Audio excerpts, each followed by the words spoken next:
Good morning sa ating lahat mga kasabong. Welcome back ulit sa YouTube channel natin mga kasabong. So ngayon mga kasabong is update ta sa mga yung pasisiw ko na lemon sweater. Kasi ano na sila ngayon, isang buwan mahigit. Born ano sila? Born 13 nung karaang buwan. April. April pa. April. Tapos May, isang buwan. Magdalawang buwan na sila ngayong June. So ito na sila mga kasabong. Ayan mga kasabong. Healthy pa rin sila mga kasabong. Yan mga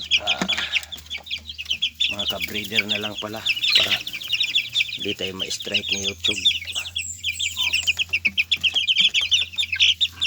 Katulad ni Melpi Burga, yung idol natin, parang nawala yung channel niya kasi wala na siyang upload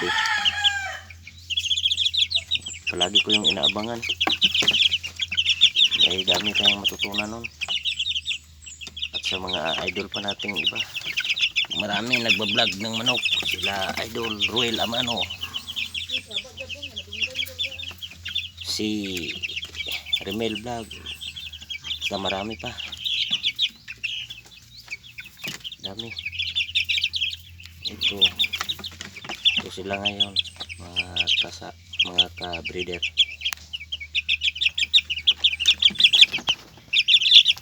Yan, shout out sa inyo lahat na nagmamanok katulad ko. Isa rin akong baguhan sa pag-breed,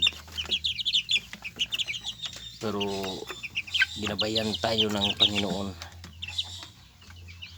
kasi masigla sila ngayon, hindi talaga nakaranas ng sipon tulad nito.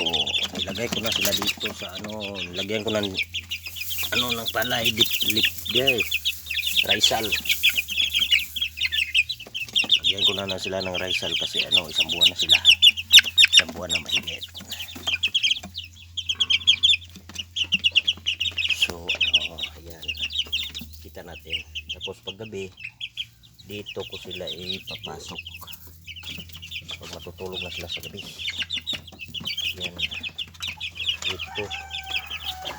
dito sa loob, pasok mo sila sa loob. Ayan,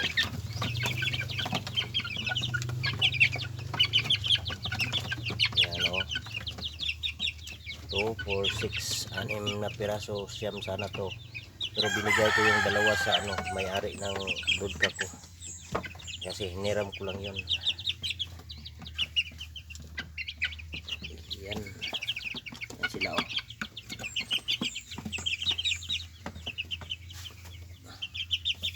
magdalawang buwan pa sila ngayong June 13. Dalawang buwan. Yan.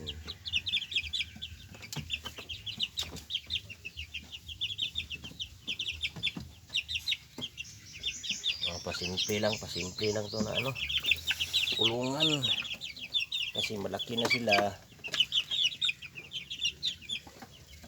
1 month na mahigit. Ilagay na natin dito sa may malaking espasyo. Yan. Hindi rin malakihan, tama lang yung 6 na siya. Kasya nga dito yung mga 20 siguro mahigit.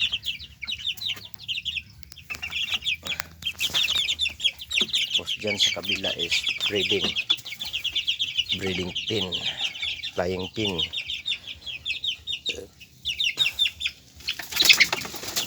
Yan, di lang natin sila gulatin,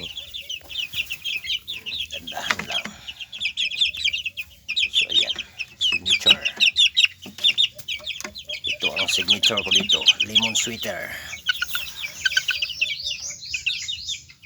Subok lang to, subok lang.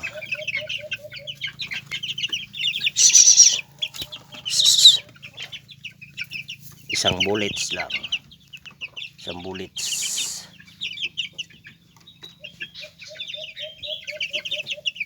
Yan. Yan o, ang bilog. Ang bilog. Bilugan na talaga ng katawan o. Yan. So ang pinapakain ko sa kanila pala is Integra 2 at with feeding tayo. Basa-basa tayo kasi mainit ang panahon para hindi sila maanuhan ng tubig sa loob. Maganda sa ganitong pasisiw is with feeding hanggang mag-edad sila ng 4 months o 3 months. Diyan napakainin ng yung dry kapag 4 months na sila. Para sa ganitong edad para bumulto yung katawan nila, para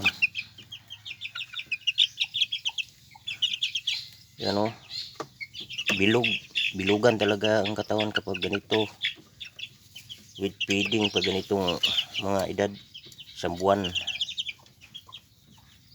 ako nag-umpisa nito. Nung nagtungtong sila ng isang buwan, nagwi-with feeding ako. So yun lang mga ka-breeder. Kung bago ka pa lang sa YouTube channel ko mga ka-breeder, pakipindot naman yung subscribe button dyan para lagi kang updated sa i-upload na pa natin ng mga video sa susunod. Bye bye.